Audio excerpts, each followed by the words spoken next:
Good morning, everybody. My name's Joel. This is Leia. Welcome to A Stable Life. Today is gonna be a good day, guys. I can feel it. To start, it is only 28 degrees Fahrenheit right now. I don't know if you can see my breath, but it's there. I got my heavy jacket on. Falcon, being the absolute unit that he is, still doesn't have a blanket on. The guy just really hates blankets. The rest of them have blankets on, but Falcon here, he just likes to rip his off, so we don't put a blanket on him until cold enough or the weather warrants that he needs to wear one. For now, he's more than comfortable in his own skin. Aren't you, buddy? In my previous video, I was talking about how we were dealing with Poncho having a disease called scratches. Well, I've got some good news, guys. That scratches has cleared up significantly. However, it has also rained since then, so the pasture 100% needs to be cleaned. And they're not forecasting any rain today, which means today I'm going to be cleaning out the horse pasture. So that's definitely something to look forward to. When I was younger, that entailed me going out with a fork, a wheelbarrow, and just scooping up manure all the way down and all the way back up the pasture. But I really got tired of doing that. So I went out, bought a tractor, and now we use that tractor to clean up the pasture. Anyway, let's get some horses fed, shall we? On top of everything else, we've got Buster, who is currently having a slight eye problem. His right eye is tearing up. So we're going to be putting some medicine inside his right eye just to help clear that up so that it's no longer tearing. But we're going to do that in a bit because I need to get these horses turned in. That means we need to measure out and get some hay put in these stalls. I'll see you guys when we're letting them in. I realized that in my video talking all about what type of hay we use in the morning, I didn't tell you guys what this was. I put it in the bucket and totally just forgot to mention what it is. This is a supplement that helps Casino's hoof and coat. It gives him a nice shiny finish, as well as gives him nice sturdy hooves. See? Ultra finish, hoof and coat support. Ooh, yummy, yummy. Maybe I'm gonna have no one ask me about that, but I know I got some eagle-eyed viewers out there that's keen on watching everything that's going on. So now you know. I mentioned how much I dislike group feeding, and that rule still applies here for the donkeys, but there's not much I can do about it, being that they share the same stall. So we're gonna give, let's see here. Excuse me, Rocky. Beep, beep, beep, beep, beep, beep. I need you to move your booty. There we go. We'll give Buster the pink bucket and Rocky the green bucket. Okay? Rocky, Buster, Rocky. All right, Rocky's getting the pink bucket, like I said, exactly like I said, and Buster, he's getting the green bucket. Exactly like I said, guys, exactly like I said. And what do you think being on the outside here? Huh? What do you think? Yeah, you want to say hi to everybody? You want to say hi? Say hi. You're looking much happier, Poncho. I like it. Jack, don't think I saw that. Don't think I didn't see you grabbing that little extra slice of hay. I can't blame him. I would grab that little slice of hay every time I came in too. I know what you guys are thinking. Oh yeah, that's right. Every time you see these steps, you're thinking one thing. Joel should put a tripod there so he could film the horses coming down the hallway. Well, if you thought that, then today's the day. You think they're gonna enjoy it? Yeah? You think we should let the horses in? What do you think? Leia? Hey, you think we should let the horses in? Yeah? You think so? You think so? Let's go. Let's go.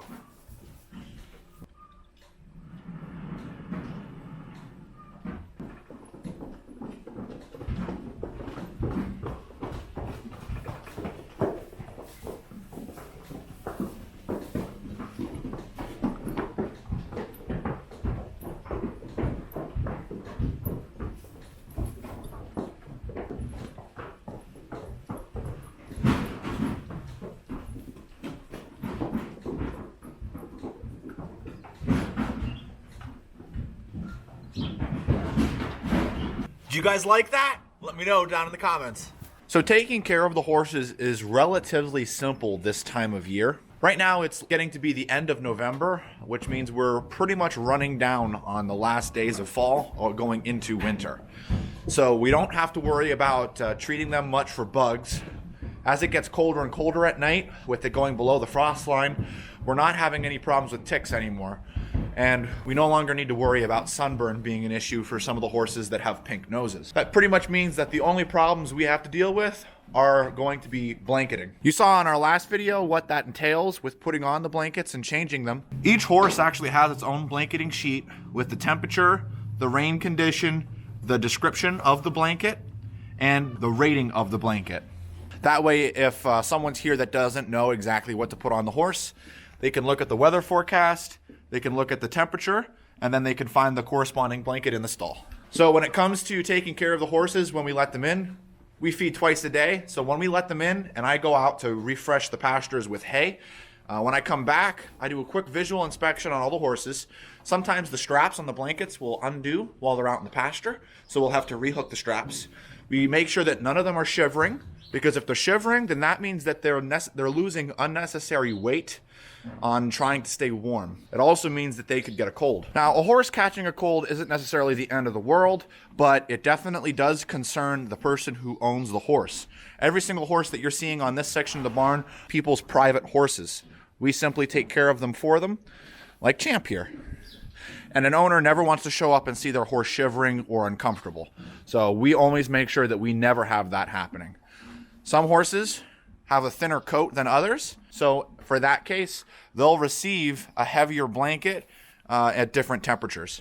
As with feeding horses, every horse gets a different treatment between their grain, their supplements, and their blankets. So upon doing a visual inspection, I realized there was only one horse that has a loose strap, and go figure, it's mine. So I'm gonna go hook Obi's strap up, and then we're gonna let the donkeys out because they're excited. I also need to treat Buster's eye.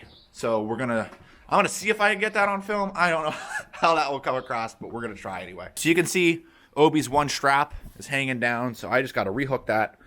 It's important to make sure that when you're in a stall with the horse that you talk to them. Now, I'm talking to you guys, and he hears me talking to you guys, but when I talk to him, it's gonna be a little different. I use a little bit of a softer voice. That way, he knows that I'm no threat in the stall and that I'm here to help him. Hey, buddy. Hey, Obi. Hello. Hey, buddy. Give him a soft pet. Let him know that you're going to touch him. That way you don't scare him or anything. I'm going to go grab your strap, okay? I'm going to grab the strap. And then normally you have two hands to hook this, but in this case I only have one. Which is not impossible, but there you go. So his strap's hooked. He's looking good. Thank you, Obi. You'd be amazed at the difference between a person who walks into a stall and doesn't say anything to the horse and just tries to be with them, and a person who talks to the horse. The horse responds overwhelmingly positive to people who talk to them and who let them know that they're safe and okay. So if you're ever planning on going horseback riding, whether it be renting a horse to go riding on a trail ride, buying a horse and riding it on your own, or you're genuinely just curious about what's required, you always want to make sure that you keep in mind when you're with them and you're in the stall with them and you're around them, you're going to have a much better experience by talking to them. Some horses have had really awful experiences with people, and so they've learned to just hate people. And in those situations, it takes a lot of effort. It's not impossible, but it takes a lot of effort to earn their trust back. I think we've all seen movies with horses being mistreated, and those are usually the situations and scenarios that makes a horse really mean towards a person. It's interesting because sometimes they actually only hate that gender. So if they had a man mistreat them, then they might hate men but love women. And vice versa. Animals are just blatantly honest. That's just how they are. Yeah, Casino, you have your own fan club too. Oh, I've noticed a lot of you have been asking what's with the bars on the stalls and how some horses have them and some don't. So the bars are actually to protect people in the aisleways.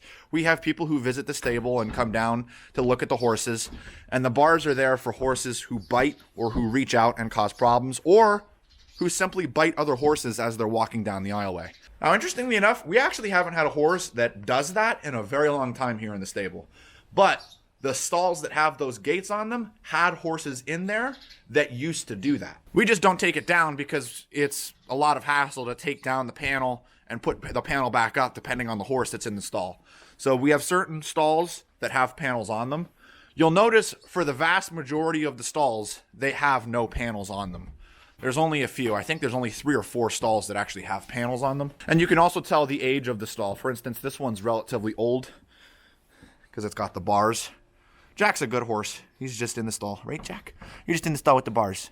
He likes the bars. He likes to wiggle his lips on the bars. You want to know any more cool horse facts? Let me know down in the comments below. You never know. It might make it into a video. All right, Buster. You ready to get your eye treated? Hey, Buster. Hey, Rocky. Hold on, guys. One last thing I got to do here with you, and then you can go out. Yeah, your right eye's tearing up good, huh? I know. You're thinking it's a goodie. Hey, buddy. Hey, it's okay. It's okay. No need to be scared. No need to be scared. Yeah, no need to be scared. Come here. Come here. It's okay. It's okay. Come here. Come here. So what we're gonna attempt to do is I have to actually roll his eyelid down just a hair and then put the ointment for his eye on the bottom inner side of his eyelid. And then I'll gently close that, and when he blinks, it will apply the ointment carefully and gently to his eye. I have to be very careful that there's nothing on my hands or fingers, otherwise I could put some dirt in his eye, and we all know how that feels. It's okay. It's okay. It's okay. We're gonna open up the cap. No, no, no, no. No, no, no, no. No, no, no. Figures I kneeled down on the only rock in the stall. Let's put it a little down here. Okay. Okay. Good boy. There you go. Good boy. Yeah, good boy. I know, you were like, what are you doing to my friend, huh? Yeah. Oh, don't hit the camera. Buster, please, Rocky, please don't hit the camera. Rocky, stop. Don't fight it. Well, that went actually way better than I was expecting, which is really super awesome. All right, guys, you can go out. Not this way. That way. You know where you're supposed to go, Rocky. You too, Buster. Yeah, nice little buck there. I'm gonna grab you some hay. That's it. Come on, boys. Come on, you're so close. Let's go.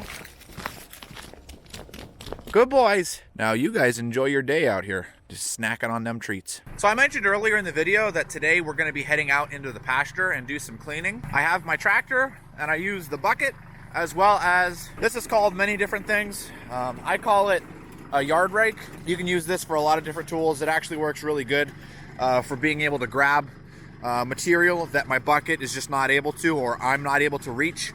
The claws work nice at grabbing that. So you can see that we have our 4 feeders, and I talked briefly about this in the video about the type of hay that we use. You can notice that we're starting to have a little bit of buildup of manure that's right around the feeders, and that occurs simply because the horses, well, they'll stand here and eat the hay. As they're standing here, the manure just builds up on a ring, and it usually builds up on the lower side on all 4 feeders. The goal is we never want the material to get above the hoof line. If the material, hey Skywalker, if the material is above the hoof line, that's when you're going to start to run into the issues like scratches. It's deep enough that if a horse was standing in that, it would eventually cause them to develop the disease known as scratches. You can see Obi's back right hoof, how his hoof is completely covered and submerged into wet material, and it's touching his white socks that are coming right down along his fetlock. Now that is the perfect situation where you can actually have scratches begin to form. Every year, usually in the spring and the fall, I will come through and I will use the tractor to scrape away all of this material. I will completely scoop it out, and this all gets taken and put down on our pile where we put our manure, where it then decomposes and turns into that nice, really rich black dirt that we spread on all of our fields. I just got both pastures finished scraping all around the feeders, took all the manure in the lower pasture, and that is already moved and put onto our pile for that to degrade and compose, so that way that's ready for the spring. I have a section that's in this pasture yet that I have to take out yet, but I just wanted to give you guys a quick look as to what we have done. So you can see it already looks miles better. The horses are no longer gonna standing in manure that goes up to their fetlock, a little bit above their hoof. In fact, it's completely dry. You can see in my boots. It does look muddy, and that's just because of how wet it is, but the ground is solid and firm. You can see. As a beautiful example, we have Spitfire here. You can see where it was originally on his hoofs from the marks and how it's not there anymore. Keeps it good, and he's happy. How you doing, Spitfire? Wanna say hi to everybody? Wanna say hi? So, if we get a few dry days, or for the ground to freeze, that would be awesome, because then everything is set up for the horses, and then we're good there. All right, I think I've rattled on long enough about pastures and ground and different kinds of things. So, I'm gonna head on up and see how they're doing on the fence line. How are you doing today? I'm doing all right. How are you? What are you doing?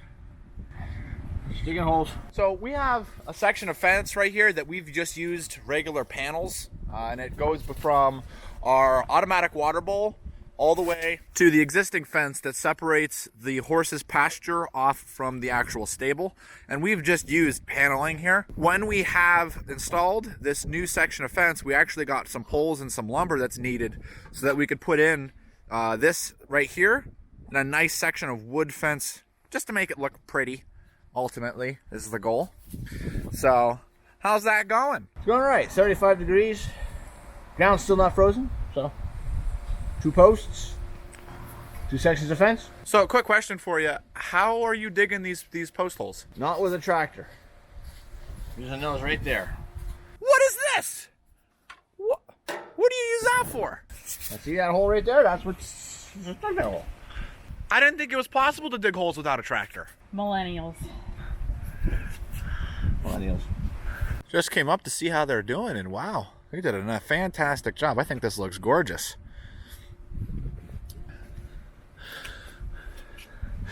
These gates are currently up because certain horses, not naming names, Argento, like to kind of push on things, and these poles just got put in the ground, so the concrete hasn't set yet. So the gates are there temporarily just to keep them off of this section of fence line, so that way it stays straight. We didn't have to worry about that as much with this section of fence, but this section of fence down here had an electric wire to keep the horses, if they were started rubbing on it, it would keep them off the fence. This section of fence does not have an electric wire. There's a lot of people that come and visit, and we've had experiences in the past that people don't understand the wire that runs along the top of the fence you're not supposed to touch. So we don't have electric wires on this section of fence that borders where people come to visit. Just too many people have gotten shocked accidentally, and we don't want that to happen. So we could put a sign that says danger electric fence, but it's just safer, and the horses really don't bother it, because once they get shocked by one section of fence, they kind of think that all of them have it, which is a good thing for them to think about, so that doesn't create problems for us. But this is new, this is really new, and so I can move it with my fingers. So just a horse leaning on it, pushing on it, or running up against it could really create some potential issues, and we don't want that to happen. Sorry. By the way, a lot of people have been telling me that apparently your name's not mom to them, and your name's not dad to them, interestingly enough. So, let's see. What is your name? Jonathan. Yeah, this is my dad, Jonathan, for those that don't know. And this is my mom, Dawn. She is actually Grandpa's sister. And for your Veggie Boy fans, you may know me as Aunt Dabby. Or just Joel's mom. You can definitely refer to them as Joel's mom and Joel's dad, or Lefty's mom and Lefty's dad. By the way, quick question for you guys. Are either of you left-handed? Nope. No. Is there something that I should know? Dude, really hot milkman. This is exactly why we have these panels set up out there. Exactly why. All right, guys, I really hope that you enjoyed the video today. This is where we're going to be drawing an end. I'm going to be feeding horses this afternoon, and then, believe it or not, I actually have to go make some cookies. So I'm going to be quite busy doing that. Maybe I'll get you guys in there to see some cookies. We'll see. Who knows? Maybe. I mentioned that I was going to take you guys up and maybe show you while we were making some cookies. Well, we've got some cookies finished up, and I just wanted to show you what we got. So these are our Italian cookies. We have orders here for chocolate chip, snickerdoodle, pumpkin snickerdoodle, peanut butter blossom. And then we also have some that's available for our customers to be able to walk in and pick up the cookies they want. Now, if you'd have told me that I would be making cookies, I'd have told you there's something wrong with you, because there's no chance that's ever happening. But ever since I've been married, my wife's a huge baker, and she's always helped Andrew and Lauren make cookies. So this year we're helping out with a lot of the cookies. And good old Grandpa even stopped by and delivered us dinner. He got us some pizza. How sweet is that? All right, guys, I'm going to take you back. Bye, everybody. Thanks for watching. Bye-bye.